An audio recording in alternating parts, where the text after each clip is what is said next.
신앙 고백하겠습니다. 천과 사천지를 만드신 하나님 아버지를 내가 믿사오며 그의 외아들 우리 주 예수 그리스도를 믿사오니 이는 성령으로 잉태하사 동정녀 마리아에게 나시고 본디오 빌라도에게 고난을 받으사 십자가에 못 박혀 죽으시고 장사한 지 사흘 만에 죽은 자 가운데서 다시 살아나시며 하늘에 오르사 전능하신 하나님 우편에 앉아 계시다가 저리로서 산자와 죽은 자를 심판하러 오시리라. 성령을 믿사오며 거룩한 공예와 성도가 서로 교통하는 것과 죄를 사하여 주시는 것과 몸이 다시 사는 것과 영원히 사는 것을 믿사옵나이다. 아멘. 369장 369장입니다. 369장 죄짐 맡은 우리 구주 찬송하겠습니다. 죄짐 맡은 우리 구주 어찌 좋은 친근치 걱정 근심 무거운 짐 우리 주께 맡기세. 주께 고함 없는 고로 복을 받지 못하네.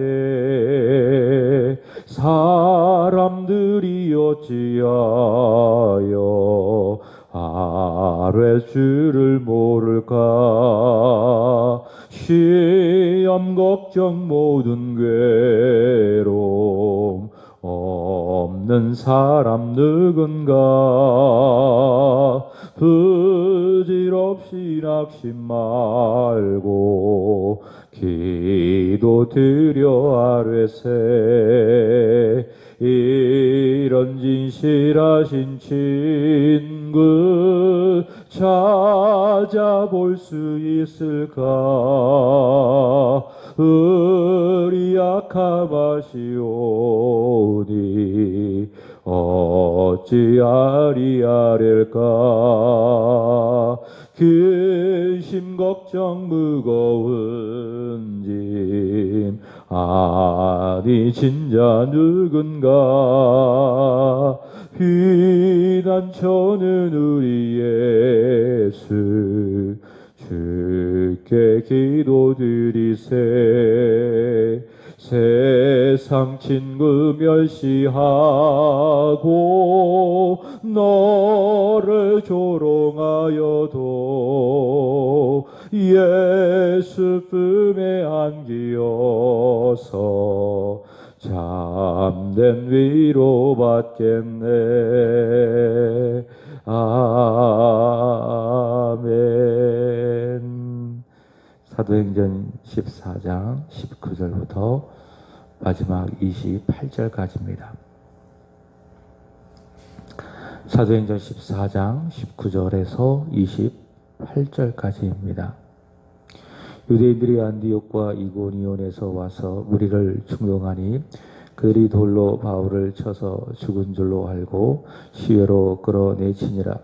제자들이 둘러섰을 때에 바울이 일어나 그 성에 들어갔다가 이튿날 바나바와 함께 더베로 가서 복음을 그 성에서 전하여 많은 사람을 제자로 삼고 루스드라와 이고니온과 안디옥으로 돌아가서 제자들의 마음을 굳게 하여 이 믿음에 머물러 있으라 권하고 또 우리가 하나님의 나라에 들어가려면 많은 환난을 겪어야 할 것이라 하고 각 교회에서 장로들을 택하여 금식 기도하며 그들이 믿는 주께 그들을 위탁하고 비시디아 가운데로 지나서 바밀리아에 이르러 말씀을 버가에서 전하고 아탈리아로 내려가서 거기서 배 타고 안디옥에 이르니 이곳은 두 사도가 이룬 그 일을 위하여 전에 하나님의 은혜에 부탁하던 곳이라.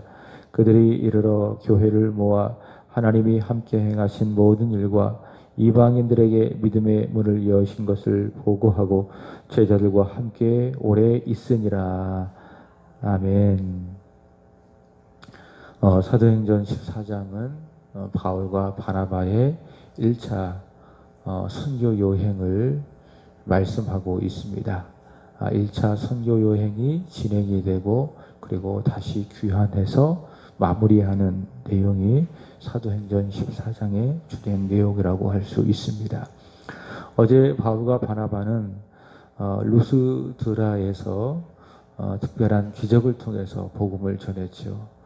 나면서부터 걷지 못하는 그런 사람에게 복음을 전했습니다.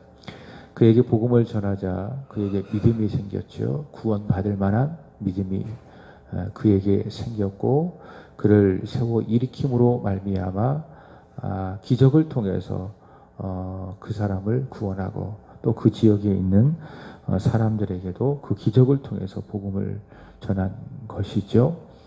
그렇지만 사람들은 사도 바울이 그렇게 그 기적을 일으킴으로 말미암아 복음을 전하자 그 복음을 오해를 했습니다. 그 복음을 전하는 바나바와 바울을 향하여 신이라고 여겼습니다. 바나바는 제우스라고 하고 또 바울을 향하여서는 헤르메스라고 하면서 바나바와 바울을 마치 신의 형상으로 내려온 자라 생각해서 그에게 제사를 드리려고 했습니다.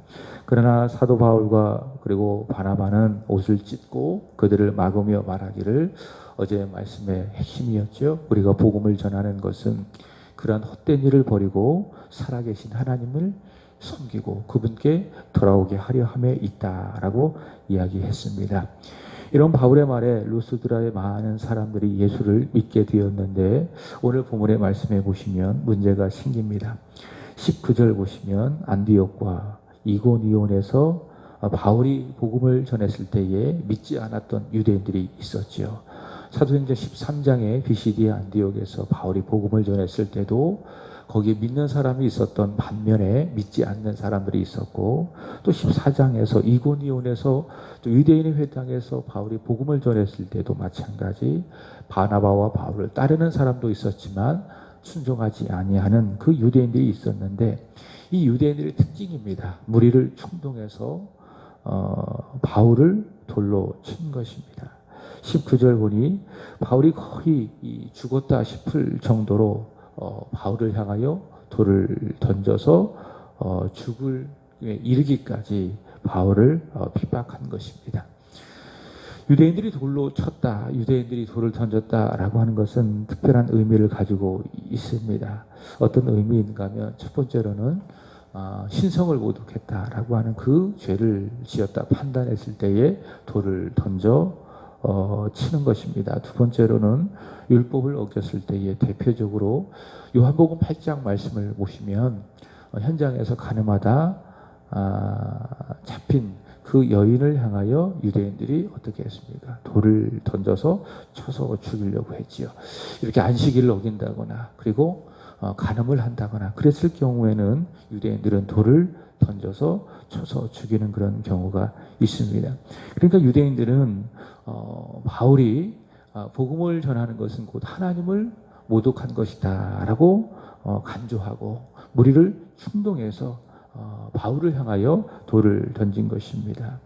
여러분, 바울은 하나님을 모독한 적이 없습니다. 그는 철저하게 살아계신 하나님을 고백하고 인정하는 사람이죠. 어제도 우리가 확인했던 것처럼 우리가 이런 복음을 전하는 것은 너희로 하여금 비를 주시고 또 결실기를 주시고 음식과 사람의 마음 가운데 기쁨을 주시는 살아계신 하나님께 돌아오게 하려 함이라. 사도 바울은 늘 복음을 전하면서 하나님의 존재를 인정했고 또 그분을 전했습니다. 사도 바울은 절대 하나님을 모독하지 않았습니다. 사도 바울은 하나님은 주 예수 그리스도 안에서 우리에게 계시되어 주신 하나님, 예수 안에서 계시되신 그 하나님을 믿고 살아계신 하나님께 돌아오라라고 복음을 전했을 뿐입니다. 그러나 유대인들은 예수를 믿지 않습니다. 그러니 사도 바울이 하는 모든 일들이 다 하나님을 모독하는, 신성을 모독하는 일로 오해하고 착각한 것이죠. 그래서 돌로 친 겁니다. 동시에 유대인들은 어떤 사람들인가 하면 예수를 십자가에 못 박아 죽인 사람들이 아니겠습니까? 죄 없는 예수님, 흠도 없고 점도 없는 그 예수님을 십자가에 못 박아 죽인 그런 장본인이 누구인가 하면 바로 그 유대인들입니다. 근데 사도 바울은 유대인들이 십자가 못 박아 죽인 그 예수를 하나님이 살리셨다라고 이야기하면서 십자가를 전하고 또 부활을 전하면서 유대인들의 그 죄를 전했기 때문에 사도 바울이 복음을 전하면 전할수록 그 예수를 십자가에 못 박아 죽인 그 자신들의 죄가 드러나기 때문에 그것을 덮기 위해서, 그것이 드러나지 않게 하기 위해서 자신들의 죄가 나타나게 하기가 싫은 것이죠. 그래서 바울을 향하여 돌을 던져 죽이려고 했던 것입니다. 자, 20절 말씀을 보시면, 자, 바울을 쳤어요. 그리고 19절 보시면 그들이 보았을 때에 바울이 거의 죽은 줄로 알았습니다. 그리고 시외로 끌어내쳤어요. 20절 보시면 제자들이 둘렀을 때에 그 다음에 바울이 어떻게 했습니까? 일어나서 그러니까 돌에 맞았으니까는 온 몸이 막 그 상처가 났겠지요. 그리고 피도 나고 온 몸이 멍들고 만신창이가 되었을 것입니다. 자, 그 몸으로 사도 바울이 일어나서 그 성에 들어가 이튿날 바나바와 함께 더베로 갔다라고 이야기하고 있습니다. 여러분, 이것이 바로 믿음입니다. 그리고 사명의 힘입니다. 세상이 아무리 믿음의 사람을 향하여, 교회를 향하여 돌을 던지고 그리고 죽이려 한다 할지라도 절대로 물러서지 않는 것. 돌에 맞아 쓰러져도 그 쓰러진 자리에서 다시 일어나 맡겨진 사명을 감당하는 것. 그것이 바로 세상을 이기는 믿음, 또 사명을 받은 자의 참 모습이겠죠. 믿음이 없고 사명이 없으면은 어려움이 있을 때에 즉시 포기합니다. 목숨을 걸 이유가 없는 것이죠. 그러나 세상을 이기는 믿음, 그리고 주님 앞에 받은 그 사명은 내가 죽음과 고통 가운데 이른다 할지라도 다시 일어서게 합니다. 그리고 끝까지 그 사명을 완주하게 합니다. 이것이 바로 믿음의 사람, 사명의 사람의 특징이라고 할 수 있습니다. 믿음은 내 목숨보다 귀한 거예요. 사명은 내 생명보다 귀한 거예요. 그래서 목숨의 위협이 있고 또 생명의 위협이 있다 할지라도 그 믿음을 지키기 위해서, 그 사명을 감당하기 위해서 오늘 사도 바울처럼 돌에 맞아 죽는다 할지라도 즉시 일어나는 거예요. 그리고 끝까지 그 사명을 감당하게 되는 겁니다. 그리고 하나님은 이런 믿음의 사람, 그리고 사명의 사람을 통해서 일하시고 또 교회를 세워가시고 하나님의 나라를 확장시켜 가시는데, 바로 그 사람이 오늘 본문에 나오는 바울이며 또 바울과 함께 동력했던 바나바인 것이죠. 바로 이런 믿음의 사람이, 사명의 사람이 우리 주변에, 우리 교회 안에 많이 있어야 돼요. 그래야 교회가 살고 또 그런 사람을 통해서 그 사람이 속한 공동체도 살고, 더 크게 말한다면 이 나라와 이 민족이 살게 되는 겁니다. 다른 길이 없습니다. 믿음의 사람, 사명의 사람이 있어야 거기가 사는 겁니다. 우리 제 안에 온 성도들이 믿음의 사람, 그리고 진정한 오늘 바울과 같은 사명의 사람이 되기를 바랍니다. 돌에 맞아 쓰러지는 한이 있다 할지라도 다시 일어서는 겁니다. 믿음을 가지고, 주님 맡겨주신 사명을 가지고. 21절 이하의 말씀을 보시면 사도 바울은 복음을 그 성에서 전하는 겁니다. 온 몸이 만신창이가 되고 또 상처나고 또 여기저기 피 흘리고, 그래서 막 멍들고, 이런 모습으로 복음을 전할 때에 얼마나 그 복음이 능력이 있었겠습니까? 21절 보시면 복음을 그 성에서 전하고 주 예수를 믿어야 된다. 그분으로 말미암아 믿음과 죄사함을 얻게 된다라고 하는 그 복음을 전해서 많은 사람을 예수의 제자로 삼고, 그 다음에 어디로 갑니까? 루스드라와 이고니온, 안디옥으로 돌아갑니다. 그러니까 다시 복음을 전했던 그 장소로 다시 돌아가는 거예요. 루스드라, 그리고 거쳐서 이고니온, 그리고 안디옥, 비시디의 안디옥으로 돌아가서 22절 보시면 제자들의 마음을 굳게 하여 이 믿음에 머물러 있으라. 또 우리가 하나님 나라에 들어가려면 많은 환난을 겪어야 할 것입니다. 사도 바울이 이렇게 자기가 복음을 전했던 곳으로 다시 돌아가서 다시 그들을 향하여 권면하고 또 복음을 전하는 그런 이유가 있습니다. 왜냐하면 자신을 보면 알거든요.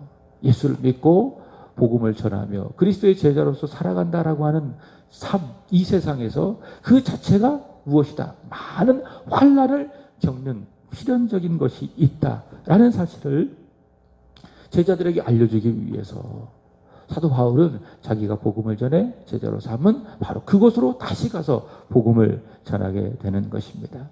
여러분, 세상은요, 우리가 살아가고 있는 이 세상은 만만치 않아요.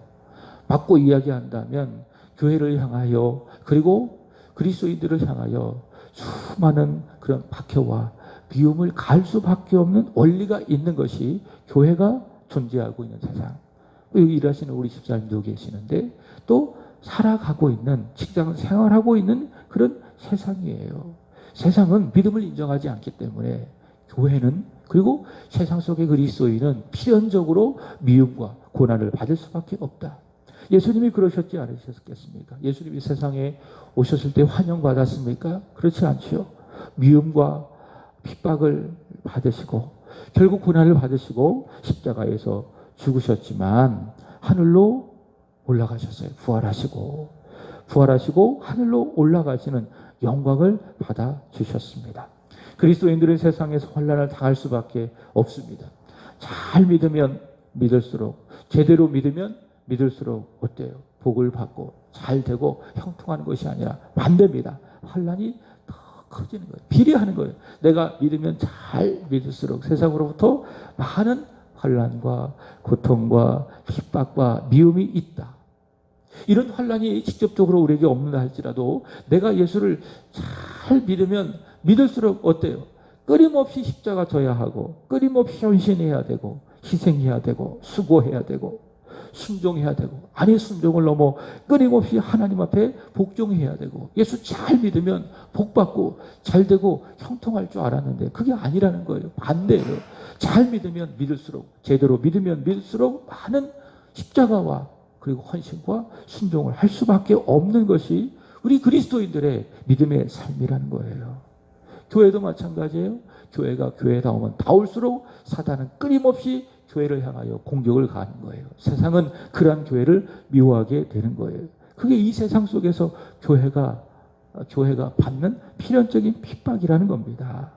그것이 바로 오늘 사도 바울이 말하고 있는 것처럼 우리가 하나님 나라에 들어가려면 예수님처럼 부활과 그리고 하나님 보좌에 다시 올라가시는 그 승천의 영광, 그 영광을 받으려면 필연적으로 많은 환난을 겪을 수밖에 없는 것, 그것이 바로 교회가 이 세상 속에서 겪는 것이라는 거예요.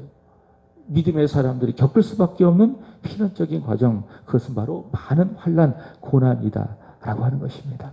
사도 바울은 하나님 나라에 들어가려면 많은 환난을 겪어야 된다라고 이렇게 이야기했는데, 로마서 8장 17절 말씀을 보시면 이렇게 이야기합니다. 자녀이면 또한 하나님의 후사요 그리스도와 함께 한 후사니 우리가 그의 영광과 함께 영광을 받기 위하여 고난을 받게 하려 고난도 함께 받아야 할 것이니라. 영광을 받으려면 반드시 필연적으로 고난을 받아야 된다. 바울의 말 같지 않겠습니까? 우리가 하나님 나라에 들어가려면 많은 환난을 겪어야 할 것이니라. 빌립보서 1장 29절도 마찬가지입니다. 그리스도를 위하여 너희에게 은혜를 주신 것은 다만 그를 믿을 뿐만이 아니라 그를 위하여 고난도 받게 하려 하심이라. 동전의 양면과도 같다. 우리가 예수를 믿는다라는 것, 예수를 믿는다라고 하는 것은 그를 믿고 신뢰하고 그를 기다리는 것뿐만이 아니라 동시에 그를 위하여 이 세상 속에서 고난도 받게 하려 함이라. 예수를 위한 고난, 예수 때문에 받는 고난, 그것이 무엇이다? 그를 믿는 것이다. 하나님이 우리에게 은혜를 주신 것이다. 디모데후서 3장 12절도 마찬가지입니다. 무릇 그리스도 예수 안에서 경건하게 살고자 하는 자는 핍박을 받으리라. 필연적으로 핍박, 고난이 있다라는 겁니다. 이렇게 예수를 믿고 하나님 나라에 들어가기까지 고난과 어려움은 필연적이기 때문에, 자, 사도 바울이 뭐라고 이야기하는가 하면 22절 다시 보시면 제자들의 마음을 굳게 하여 이 믿음에 머물러 있으라. 그러니까 마음을 단단히 먹어라 그 말입니다. 해이해지지 말고 영적인 긴장을 늦추지 말고, 사도 베드로에 의한다면 깨어있고 마음을 단단히 먹고 있어. 마음을 굳게 해. 믿음을 굳게 해. 왜? 우리가 하나님 나라에 영광에 들어가려면 이 세상 속에서 필연적으로 많은 고난을 겪어야 하기 때문에 오늘 이것이 바로 사도 바울이 자신이 복음을 전했던 제자들에게 전했던 중요한 복음의 메시지입니다. 여러분, 우리는 반드시 하나님 나라에 들어갑니다. 왜냐하면 내가 받은 구원, 즉 보장된 하나님의 나라는 내가 선택한 것이 아니라 하나님이 선택하여 나에게 주신 하나님의 은혜이기 때문에 우리는 필연적으로 하나님 나라에 들어갈 수밖에 없다. 그러니까 하나님이 끌고 가시는 구원이라는 거예요. 어디까지? 하나님 나라까지. 하나님 나라까지 하나님께서 주권적으로 강권적으로 끌어가시는 그런 구원, 그것이 바로 우리가 받은 구원. 우리는 반드시 그리하여 하나님 나라에 들어간다라고 하는 겁니다. 근데 그 하나님 나라에 우리가 들어가기까지 필연적으로 교회도 그렇고 우리 그리스도인들도 그렇고 무엇이 있다?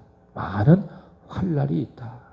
많은 환난이 아니라 할지라도 십자가를 져야 하고 희생해야 되고 헌신해야 되고 끊임없이 나의 소유를 포기해야 되고 주님 앞에 드려야 되는 필연적인 많은 십자가가 있다라는 겁니다. 언제까지? 하나님 나라에 들어가기까지. 그때까지 이런 고난을, 이런 십자가를 잘 견디고 감당하는 저와 여러분이 되기를 원합니다. 그 고난이 있다고 해서 원망하지 말고 불평하지 마세요. 모르니까 그러는 거예요. 아, 이 고난은, 이 어려움은 하나님 나라에 들어가기까지 내가 필연적으로 당하는 그런 축복이다. 이렇게 믿고 이 고난을 내가 잘 감당하면 하나님께서 영광을 얻게 하실 것이다. 하나님 나라에 큰 영광을 주실 것이다. 라고 하는 그 믿음을 가지고 잘 견디고 감당해서 장차 하나님 나라에 들어가 하나님께 영광을 올려드리며 그분으로부터 칭찬과 그리고 상급과 면류관을 받는 저와 여러분이 되기를 주님의 이름으로 축복합니다. 기도하겠습니다.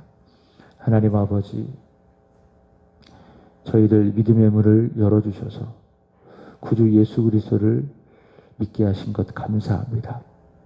주 예수님의 공로로 저희를 구원하여 주셨사오니 특별히 하나님 나라의 기업을, 하나님 나라를 우리에게 허락해 주셔서 감사합니다. 그 나라에 들어갈 때까지 많은 환난이 있지만 또 많은 감당해야 될 십자가 희생이 있지만 잘 견디게 하시고 믿음으로 잘 감당하게 하여 주옵소서. 고난 중 어려움 가운데에 원망 불평하지 않게 하여 주시고 오히려 감사하며 하나님께 영광을 올려드리는 진정한 믿음의 사람 되게 하여 주옵소서. 이 시대에 많은 교회들이 세상으로부터 어려움을 당하고 있습니다.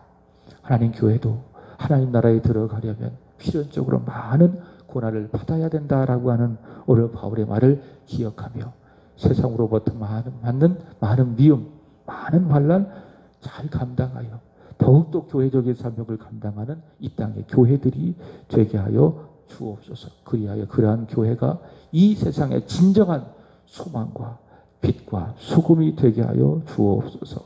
하나님, 오늘은 이 구역을 위하여 기도드립니다. 우리 박종수 강미선 집사님, 예찬 예성 우시숙 집사님, 우리 지수 최석진 정춘영 성도님, 최효진 최병우 윤관준 성도님, 그리고 우리 김명호 어머님, 그리고 최휘롱 성도님, 주님 기억하여 주시기를 원합니다. 이 구역에 속한 모든 지체들, 하나님 이전에서 이름이 불려진 모든 지체들 한 사람도 예외 없이 다친 그들의 마음의 문을 열어주시기를 원합니다. 주 예수를 믿게 하여 주시고 잘 믿게 하여 주옵소서. 루스드라에서 나면서부터 걷지 못하여 발을 쓰지 못한 그 사람의 마음속에 구원을 받을 만한 믿음이 있었던 것처럼 하나님, 이 구역에 혹시 믿지 아니하는 지체들이 있다면 하나님께서 찾아가 주셔서 그의 마음속에 구원을 받을 만한 믿음을 심어 주옵소서. 이 구역에 있는 모든 지체들 모두가 다 주 예수님을 믿게 하여 주시고 그리고 믿되 잘 믿는 진정한 예수의 사람이 되게 하여 주옵소서. 그리하여 모두가 다 하나님 나라에 들어가기에 합당한 사람이 되게 하여 주옵소서. 이 구역의 부흥 그것이 하나님 나라의 부흥이 되게 하여 주시고 우리 세한교회의 부흥이 되게 하여 주시옵소서. 생업과 일터 위에 하늘로부터 부어지는 견고한 복이, 신령한 복이 마치 단비처럼 내리워지는 이 구역이 되게 하여 주옵소서. 이후로도 기도드립니다. 기도하는 우리의 심령 가운데에 하나님의 성령이 충만하기를 원하며 하나님의 마음을, 하나님의 뜻을, 하나님의 계획을 믿음으로 구하게 하여 주옵소서. 주 예수님 사랑합니다. 예수님의 이름으로 기도드리옵나이다. 아멘. 하늘에 계신 우리 아버지여, 이름이 거룩히 여김을 받으시오며 나라에 임하옵시며 뜻이 하늘에서 이루어진 것 같이 땅에서도 이루어지리라. 오늘날 우리에게 일용할 양식을 주옵시고 우리가 우리에게 죄 지은 자를 사하여 준 것 같이 우리의 죄를 사하여 주옵시고 우리를 시험에 들게 하지 마옵시고 다만 악에서 구하옵소서. 대개 나라와 권세와 영광이 아버지께 영원히 쌓옵나이다. 아멘. 우리 함께 오늘 들은 말씀을 기억하며 하나님 내게 주어진 십자가 또 세상으로부터 받는 많은 환난 잘 감당하고 이겨내게 하여 주옵소서 기도하고, 수재로 인해서 고통받는 많은 사람들이 있습니다. 위해서 기도하고, 특별히 돌아오는 주일에 있을 원로 목사 추대위원회, 담임 목사 위임 추대위원회 그 모임을 위해서 특별히 기도해 주시기 바랍니다. 우리 같이 함께 기도하겠습니다.